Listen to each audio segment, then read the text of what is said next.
instead of looking at US stocks, look at some of the names internationally. It's one strategy to escape the volatility in the US markets. Some of these stocks don't have as much US exposure, therefore, they may not have as much tariff exposure. MarketBeat's Chris Markoch shares his list of 5 international stocks investors should be considering right now. It's very logical to think that the stock will go back to its all-time high. And make sure to stick around for his last stock pick that's sure to stir up some controversy. Huge manufacturing footprint, not just an assembly footprint, but a manufacturing footprint already established in the United States. Will international markets be your next investment play?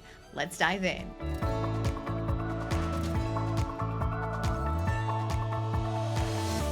All right, Chris, the market volatility has really intensified the last couple of weeks, but for a couple of months, as the US markets have been on a downtrend, some investors have been starting to look outside of the US markets as kind of a strategy. Are we seeing some of that right now? One of the things that a lot of analysts have been telling their clients to do is instead of looking at US stocks, look at some of the names internationally where you can get involved. Some of these stocks don't have as much US exposure, therefore, they may not have as much tariff exposure. And we found a few names that may be good plays even with the tariffs in place. Yeah, I think it's important to give a caveat here too, though. It's not just US markets that are experiencing volatility right now. Kind of give it a little picture of what's happening globally with markets all over the world. Right. Well, we got our first glimpse of that on Monday morning when we got the first kind of reaction from international markets that started trading overnight in the US on Sunday. The Nikkei index was down about 8%. European markets were down. I think the Hang Seng was down about 12%. So international markets were not reacting favorably to the tariff news, and it may impact some of these stocks, but I think some of that impact will be short term. Yeah, and it's always good to diversify your Yes. portfolio a little bit, and that's what this stock list pick is all about. So let's get into it. You have a list of 5 international companies to consider investing in right now, including the last pick that's a little bit controversial. Yeah. You're definitely going to want to stick around for the end of this video to hear Chris's more controversial pick. But let's start with your first pick. So my first pick is Taiwan Semi. That's ticker symbol TSM. And the reason why I'm picking, there's a couple of reasons why I'm picking TSM. Number one is conspicuously absent from the Trump tariff list is tariffs on semiconductors. So that should do well for Taiwan Semi since they're one of the largest foundries. Also, Taiwan Semi has made no secret of the fact that they're planning on onshoring some of their manufacturing in the United States. So that should also keep the company within the good graces of the Trump administration. All in all, the stock's been selling off a little bit since the tariff announcement, but a lot of that I think is just that investors' initial reaction is to sell first and ask questions later. And I think as they start to ask questions of themselves, they'll start looking at TSM and realizing this stock may not have as much tariff exposure as they think. And therefore, I think the semiconductor sector should do well. And this one specifically, like you said, with the US manufacturing investment, has a strong potential for the future. So would you consider this dip maybe a buying opportunity for people as this company starts to build those US roots as well? I think this could be a buyable dip. I think actually the question that investors are going to want to look at is what is the narrative about AI happening? Because right now in addition to what's happening with the tariffs, we were also already starting to see some of the chip stocks slow down because of concerns that maybe the data center build out wasn't going to be as robust as we thought. That would be something, if I was an investor, I'd be paying attention to that a little bit more. But I still think that Taiwan Semi is in a great position just because of their market share dominance. So yes, I think that investors might want to be looking at Taiwan Semi as a buy opportunity right now. All right, Chris, let's move on to your second pick of international stocks for investors to consider. Sure. So we're staying in the semiconductor sector. This pick is ASML Holding, ticker symbol is ASML. And my reasoning for that is, again, this company doesn't make chips per se, but they make the equipment that chip makers need. And again, with semiconductor chips being exempt from the tariff list for now, at least, this would still seem like a very safe play for investors. I know semiconductors might be exempt from tariffs for now, but there's always an argument to be made about materials and Right. maybe the cost of materials for the manufacturing equipment and things like that. Could that have an impact on ASML? It could, but I think you're still going to be looking at when investors are going to be looking at, they're going to be looking at what does the company report on the top line and the bottom line. And I still think there's going to be a heavy demand for what ASML does. So I think the company will weather through that just fine. Again, these are products that the chip makers have to have. So even if ASML has to raise their prices or they have to pass through some costs, I think that'll happen. All right, so you started out your list with 2 AI picks, but you're ending your list with something very different, and we're gonna get to that last pick in a little bit. But first, for those who are still interested in AI, check out our free premium report on MarketBeat.com. It's about 7 AI stocks to invest in today. You can scan the QR code or click the link in the description of this video to get that free report and dive into AI investing a little more, even in this volatile market. All right, Chris, let's move on to your third pick in the list of international stocks to consider. Okay, so this is one we've talked about before on the channel. It is an over the counter market stock, but I still think it's a really solid play right now, and that's Nintendo. The ticker symbol is NTDOY. The OTC designation shouldn't scare off many retail investors.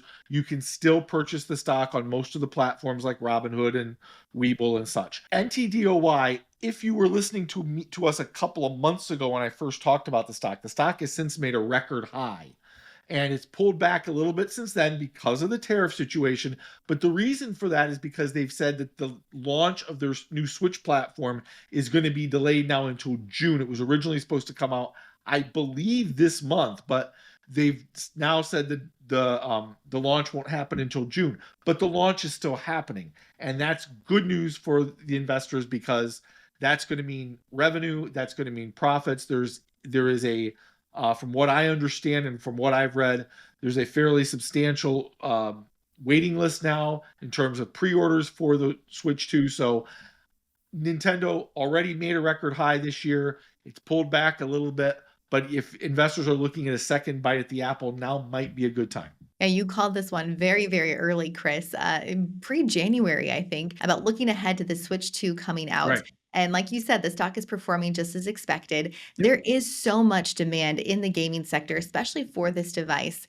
Yeah. Do you think that that's enough, even through the volatility, even through the tariffs, to continue carrying the stock higher despite everything going on? I think it's very logical to think that the stock will go back to its all-time high and even past that. Again, demand is going to be there. There are going to be some products that consumers are going to buy and they're going to be willing to pay whatever price it is to get that. This would seem to be something that would fit along that line. If not something that they're going to purchase in the summer, it's certainly still going to be probably very popular around the holiday season. So I think Nintendo is one to watch, and I think it's one that has legs for the rest of the year. Yeah, I can see it being on some of my kids' Christmas lists for sure. All right, Right. let's move on to your fourth pick of international stocks to consider. If you're looking for one area that you might want to be considering, especially with fuel costs going down, it would be look at railway stocks. One of the stocks that I like in this is in terms of international exposure is Canadian Railway. It recently signed a partnership with Union Pacific, which was another stock we've talked about recently on the channel. And Union Pacific wanted to get in a partnership with Canadian Railway so that they could more effectively compete with another Canadian railroad stock, which is Canadian Pacific Kansas City's three-nation footprint. And that's one of the reasons why I think Canadian National Railway looks like a good investment right now in terms of this specific industry. With all the trade discussion, is there any concern about trade halting between the Canada, US, Mexico, where these railways might travel? It's really tough to say right now, but again, there's going to be commerce going through. The tariffs, no matter what the tariffs are on, the tariffs don't affect everything. And so there's still going to be commerce happening. There's still going to be goods and services moving across the borders. I think the rail stocks are good to look at. They're more obviously affected by fuel costs, and with the price of oil going down per barrel, this is a good time to be looking at rail stocks. All right, well, let's get to your last pick, the most controversial on the list, especially given everything that's happening right now. Right. So if you're looking for a contrarian pick, I've got Toyota Motors for you. Now, I know that there's going to be people that are going to say, huh? How would you be looking at a Japanese car company at a time when we're putting all these tariffs on? There's two reasons.